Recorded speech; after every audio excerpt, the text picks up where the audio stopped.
Most subs have a bang of some type. When the carbon fiber is collapsing around you and you don't have much time left, I kept going down because why not? I could feel these things popping. The second dive, I put earplugs in, and it worked much better. You just ignored it, right? Yeah. I got nightmares in my head, I fear thoughts build up until I can't feel. My mind fills up into a creature, and it haunts me somewhere much deeper.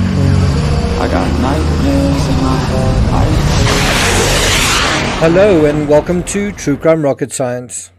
What is different about Implosion is that a completely new scenario emerges. Instead of an insider, Lockridge, breaking ranks and raising his voice against Stockton, this time it's an outsider.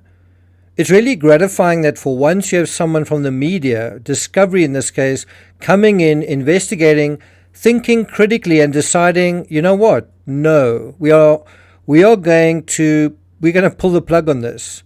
This is a dodgy operation. We're not going to promote it. That's real moral backbone, something you don't see all that often. You know, we arguably didn't see it from other media or social media covering this. In this analysis, we're going to deal with 5 what the ifs, 5 more from the Implosion documentary. Before we get to that, if you're finding this analysis worthwhile, please subscribe. You can also hit the thanks button and let's get started. So, number 1, nothing really worked right. Quite a damning indictment after the fact. Josh Gates was shooting a documentary for Discovery's Expedition Unknown, and to his credit, he wasn't charmed or convinced by Stockton and didn't kowtow to him either. Stockton gave Josh a uniform, made him a mission specialist, or it looks like he did, and at 2022, you see Stockton passing a note to Josh to push against the acrylic port to say what's kind of going wrong with the sub, presumably because comms weren't working either. We were in the sub for hours with Stockton, and the dive was interesting in that nothing really worked right. Well, I'm having trouble with our port horizontal thruster. David Lockridge, if you remember, actually said exactly the same thing, that not a single component actually worked. My God, Stockton, you know, every expedition we've had, we've had issues. And I've been there for you. Every single expedition. I'm not denying that. And yet Stockton was adamant. You said a testing program where you do incremental. It's not going to just go to 3100 and be perfect, and then at 3200 it all goes away. That ain't going to happen, and I will put my life on the line to say that ain't going to happen. And of course he did, and it did happen, and others died as well, which is why Lockridge's common sense approach makes so much sense. Why test something with people in it? I don't understand that. To me, it was just sheer arrogance. And that's really what Stockton was doing, testing the sub with people in it. And it is a great question. And Lockridge is right, he's got the right answer. Arrogance. Besides arrogance, impatience. Besides impatience, greed. Number 2, Stockton was a salesman. Now, what I appreciate about Josh is that he not only saw through Stockton, but saw him for who he really was. Not just a salesman, a bad car salesman, but a salesman all the same. Everything he was doing was actually to sell, and of course his ego was attached to the sale. It had to be, because his craft wasn't certified, he had to certify it, and so he did. And how did he do that? By leaning his weight, his words, his reputation, staking his reputation on it, even when he knew it didn't really deserve it. I mean, there's your recipe for a bullshitter. And the bullshitting is mirrored in the BS braggadocious social media. And of course, once you take the step to say, and I will put my life on the line to say that ain't going to happen, well, you live by that sword and you die by that sword. Number 3, Stockton was inauthentic. To Josh's credit, he asked himself, how come the sub he was in, he kind of did a calculation based on what Stockton had told him. And he thought, well, when did you test this sub? And so he realized this sub hadn't been tested to depth, the second one. It really hadn't been tested much at all. And so in the midst of Stockton trying to sing his own praises, the sub was still so full of issues, Josh left feeling as though the whole thing was a lot of big talk and hot air. And of course he was absolutely right. Some of the most dangerous people and the most deluded are those capable of a little critical thinking, but then the rest is selective, self-reinforced thinking.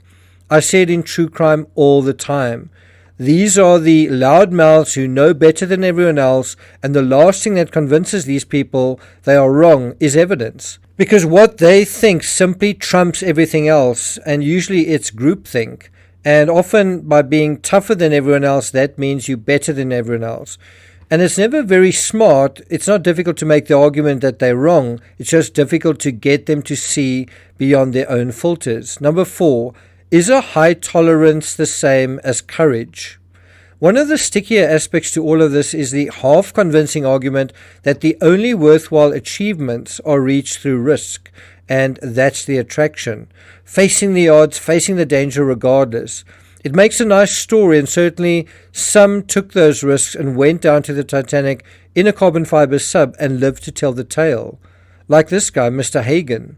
You know, they knew it wasn't a safe operation. They knew it was experimental. They knew they were taking a risk. They took the risk and they survived. Do we regard these folks like Mr. Hagen as heroes, or just having a high risk tolerance, or are they ill-informed, or are they reckless, or just plain stupid?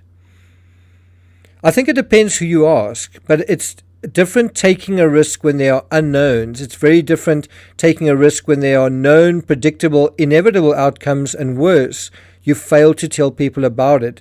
You basically are running a taxi service, a very, very dangerous taxi service that's going to run out at a certain point, and who's going to be the unlucky person who's going to be on board at that point. Now, would you ride a roller coaster where there was a certainty that the roller coaster would collapse at a certain point? Well, who's going to be the unlucky person to be there when it happens? Would you want to ride that roller coaster? Would you really want to ride it? And, you know, you can't say, come aboard this death trap, but here's a disclaimer and say that's enough. Stockton's efforts to dodge jurisdictional and tax issues and certification belies, in my opinion, something of a sly schemer that goes beyond the supposed wide-eyed, starry-eyed Captain Kirk. Stockton's temper, I think, reveals that something was eating at him. And all of this was about him trying to prove himself, you know, come hell or high water. And guess what? He did prove himself. He proved himself to be a gleaming fake. It's completely opposite of what everyone else says. Everyone says, oh, carbon fiber can't handle compression. They're full of shit, and I've proven them to be full of shit. That's from about 1:03:22 seconds in a Netflix documentary. Now for the last. Trust me. Number 5, to a room full of people, he says, don't even bother suing me. That's arrogance. Stockton was there, and to a room full of people, he says, the company's registered in the Bahamas, and they don't do punitive damages, so don't even bother suing me. And he says this with a laugh. And he says it with a laugh. That was Antonella Wilby, a contracted crew member. Well, Stockton did his homework in terms of the law and economics, just not the actual engineering. You can actually see what his grades were for engineering. It seems like he took a flyer on the engineering thinking aeronautics is the same as aquanautics. Turns out it's not, far from it. I'm not going to take it further than that. I hope you're having a great weekend, and I'll see you guys next time.